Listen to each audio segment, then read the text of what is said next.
Bismillahirrahmanirrahim. Assalamualaikum warahmatullahi wabarakatuh. Perkenalkan, nama saya Mulyana, Fakultas Ekonomi dan Bisnis Islam, Prodi Ekonomi Islam, tepatnya di kelas EKI 2G. Nah, pada bab 2 diterangkan mengenai permintaan, penawaran dan keseimbangan pasar. Nah, pada bagian pertama yaitu teori permintaan dan kurva permintaan. Nah, teori permintaan menerangkan tentang ciri hubungan antara jumlah permintaan dan harga. Nah, teori permintaan adalah suatu karya yang menggambarkan sifat hubungan antara harga satu barang tertentu dengan jumlah barang tersebut yang diminta oleh para pembeli. Nah, selanjutnya kurva permintaan berbagai jenis barang pada umumnya menurun dari kiri atas ke kanan bawah. Nah, kurva yang demikian disebabkan oleh sifat hubungan antara yang mempunyai sifat hubungan harga yang yang demikian disebabkan oleh sifat hubungan antara harga dan jumlah yang diminta. Nah, yang mempunyai sifat hubungan harga yang terbalik atau negatif. Kalau salah satu variabel naik atau misalnya harga naik, maka variabel jumlah yang demikian akan turun. Nah, selanjutnya hukum permintaan. Hukum permintaan pada hakikatnya merupakan suatu hipotesis, yaitu hipotensi, yaitu yang menyatakan bahwa makin rendahnya harga suatu barang, maka makin banyak permintaan terhadap barang tersebut. Nah, sebaliknya makin banyak permintaan makin tinggi harga suatu barang tersebut, maka makin rendahnya permintaan terhadap suatu barang tersebut. Nah,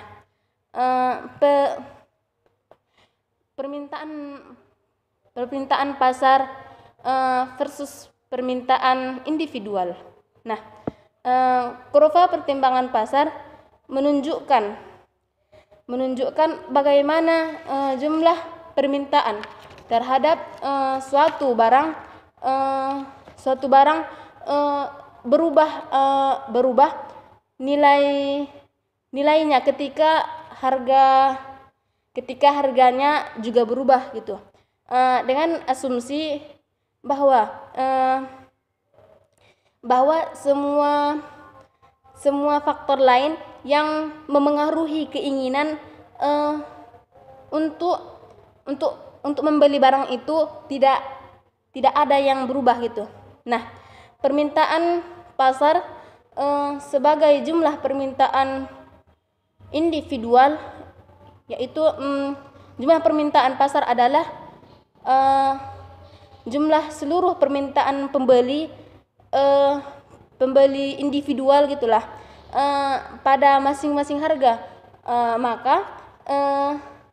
Maka kurva permintaan pasar dapat diperoleh dari menjumlahkan kurva permintaan secara horizontal gitu. Nah, beberapa penentu permintaan itu ada dua, yaitu satu faktor harga. Nah, faktor harga ini apabila suatu barang atau jasa naik atau turun apa namanya ya, ceteris paribus, maka permintaan ini terhadap barang harga dan barang terhadap apa ya, terhadap barang atau jasa turun atau naik gitu. Nah, ini artinya variabel harga atau jumlah permintaan mempunyai hubungan negatif, yaitu hubungan negatif, ya kan. Terus pengertian ceteris paribus itu apa sih? Nah, ceteris paribus itu adalah beberapa faktor yang dianggap mempengaruhi atau diabaikan atau tidak berubah sama sekali. Nah, faktor yang kedua itu faktor bukan harga. Nah, faktor bukan harga ini terbagi kepada 8 macam. Yang pertama, harga barang-barang lain. Yang harga barang-barang lain ini terbagi kepada 3 macam, yaitu pertama, barang pengganti atau substitusi, barang pelengkap atau apa namanya ya, atau komplementer. Nah, yang ketiga itu barang apa namanya, barang netral. Nah, yang kedua adalah yang kedua, pendapatan para pembeli. Nah, pendapatan para pembeli ini dibagi menjadi 4 macam atau 4 bagian. Nah, yang pertama itu barang interior, yang kedua barang esensial, yang ketiga itu barang normal, dan yang keempat itu barang mewah. Nah, yang ketiga distribusi pendapatan, yang keempat cita rasa masyarakat atau gimana selera masyarakat gitu. Nah, yang kelima jumlah pembeli, yang keenam itu jumlah penduduk, yang ketujuh usaha-usaha produsen yang meningkat atau usaha-usaha produsen meningkat dalam penjualan itu. Nah, yang kedelapan ekspektasi tentang masa depan atau harapan. Nah, selanjutnya gerakan sepanjang atau perubahan kurva permintaan. Yang pertama itu gerakan sepanjang kurva permintaan. Nah, perubahan sepanjang kurva permintaan berlaku apabila harga barang yang diminta menjadi makin tinggi dan makin menurun, atau perubahan atau mengalami pergerakan atau gimana ya, pergerakan kurva permintaan terjadi karena oleh faktor harga gitu. Nah, yang kedua itu pergeseran kurva permintaan. Nah, kurva permintaan akan bergerak dari kanan ke kiri, ya, artinya itu bergeser, ya kan. Nah, atau itu terjadi apabila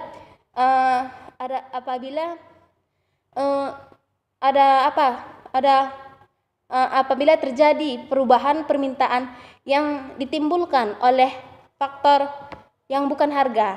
Nah, selanjutnya variabel yang mempengaruhi pembeli. Nah, perubahan atau yang mengaruhi atau perubahan harga barang akan gimana ya? Perubahan pada harga barang akan pasar itu mencerminkan pergeseran sepanjang kurva permintaan, kan. Sementara perubahan pada variabel yang lain akan bergeser atau menggeser kurva permintaan itu sendiri gitu. Nah, setelah itu konsep permintaan dalam perspektif ekonomi Islam. Nah, konsep permintaan dalam menilai suatu komoditi atau barang atau jasa, yaitu tidak semua bisa dikonsumsi maupun digunakan, dibedakan antara yang halal dan yang haramnya. Nah, dalam Al-Quran surah Surah Al-Baqarah ayat 173 dinyatakan setiap umat muslim itu wajib memakan makan yang haram, memakan makan yang halal gitu. Ayatnya yaitu Bismillahirrahmanirrahim. Ya ayyuhalladzina amanu kulu min thayyibati ma razaqnakum washkuru lillahi in kuntum iyyahu ta'budun. Nah, adapun tujuan orang Islam melakukan permintaan adalah harus memberi faedah dan maslahah dan bermanfaat bagi dunia dan akhirat. Nah, selanjutnya itu perbedaan konsep ekonomi Islam dengan konvensional itu terhadap teori permintaan. Nah, perubahan utamanya antara kedua teori tersebut tentunya sangat mengenai sumber hukum dan adanya batasan syariah di dalam teori permintaan Islam gitulah. Nah, judul yang kedua itu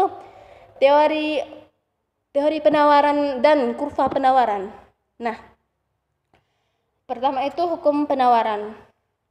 Hukum penawaran adalah suatu pernyataan yang menjelaskan tentang sifat-sifat hubungan antara harga suatu barang dan jumlah barang tersebut yang ditawarkan pada penjual. Nah, Hukum penawaran pada dasarnya mengatakan bahwa makin tinggi suatu harga barang, maka makin banyak jumlah barang tersebut yang akan ditawarkan kepada para penjual, ya kan? Nah, sebaliknya, makin rendah harga sesuatu barang itu, maka sedikit jumlah barang tersebut yang akan ditawarkan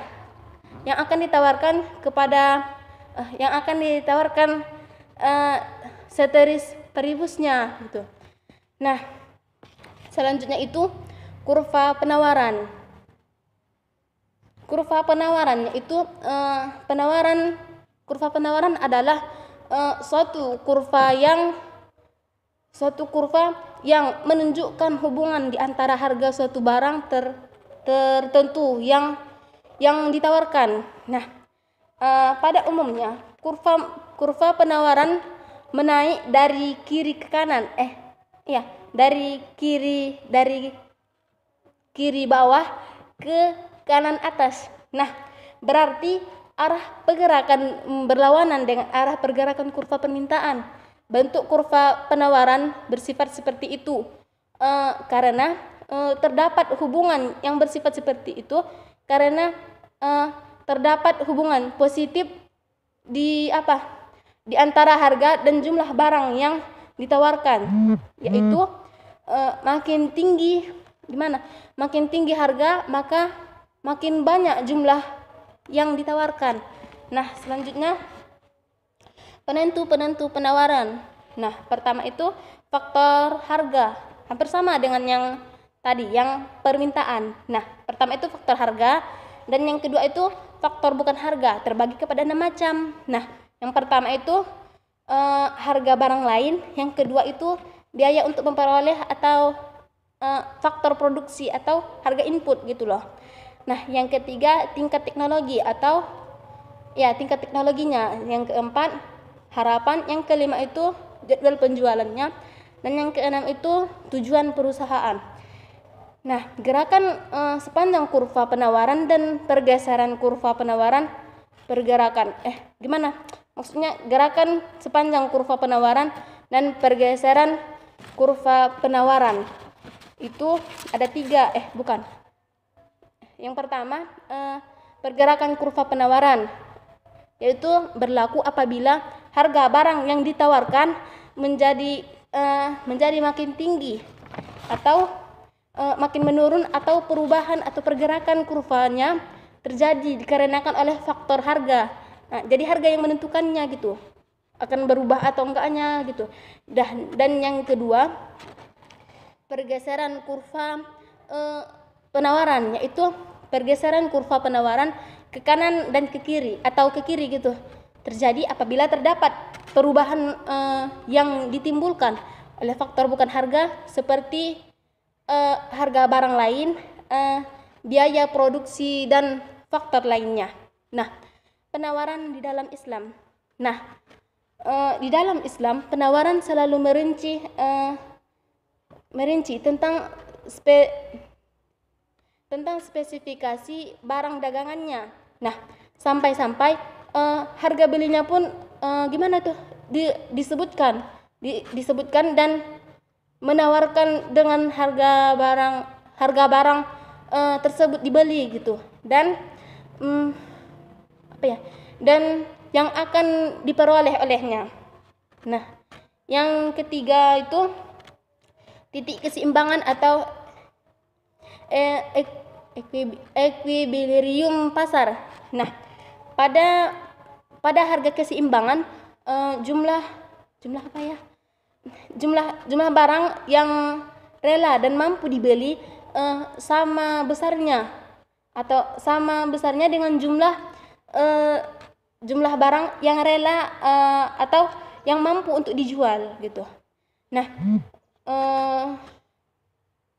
yang keempat ini teknik menentukan keseimbangan pasar, yaitu pertama ada 3 cara, yaitu dengan cara matematika, yang kedua itu cara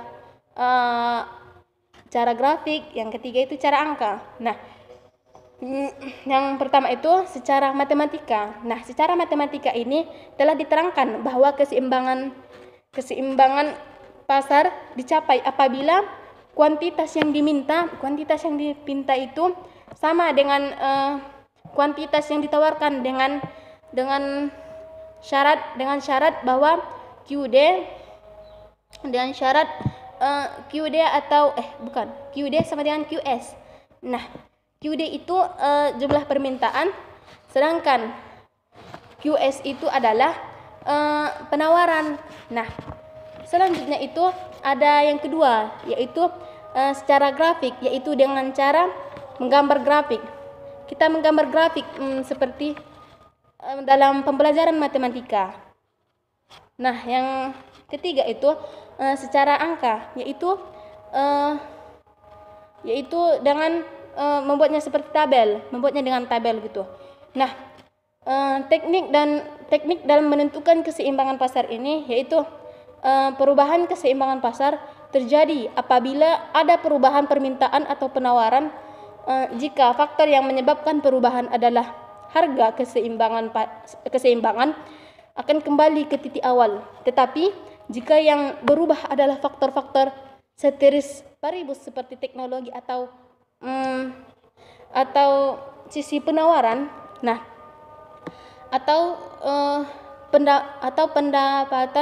pendapatan untuk